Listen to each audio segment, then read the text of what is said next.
શ્રાવણ માસના પહેલા સોમવારથી વડનગર ખાતે શ્રાવણ મહોત્સવની વહેલી સવારે અતિ ભવ્ય ડમરૂ યાત્રા જોડે આજે શરૂઆત કરવામાં આવી છે.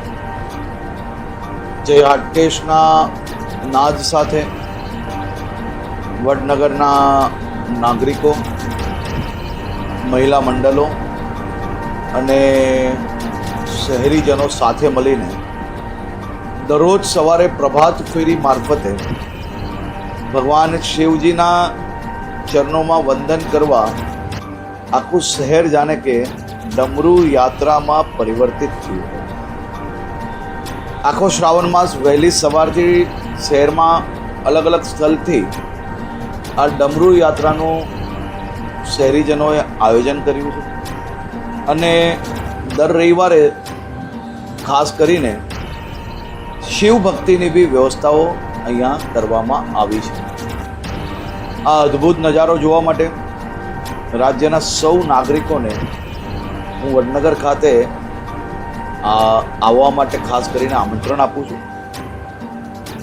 હાટકેશ્વર મહાદેવજીની આ ખૂબ જ પૌરાણિક મંદિર, જ્યાં મંદિરમાં પ્રવેશ થતાં જ એક ખૂબ જ અદ્ભુત અનુભૂતિ થતી હોય છે. એવા હાટકેશ્વર મહાદેવના દર્શન આપ સૌને પ્રાપ્ત થઈ શકે અને શિવ ભક્તિ આપ સૌ લોકો સારી રીતે કરી શકો શ્રાવણ માસના આ પવિત્ર અવસરે. તે માટે ગ્રામજનો અને રાજ્ય સરકાર દ્વારા બધી જ વ્યવસ્થાઓ કરવામાં આવી છે.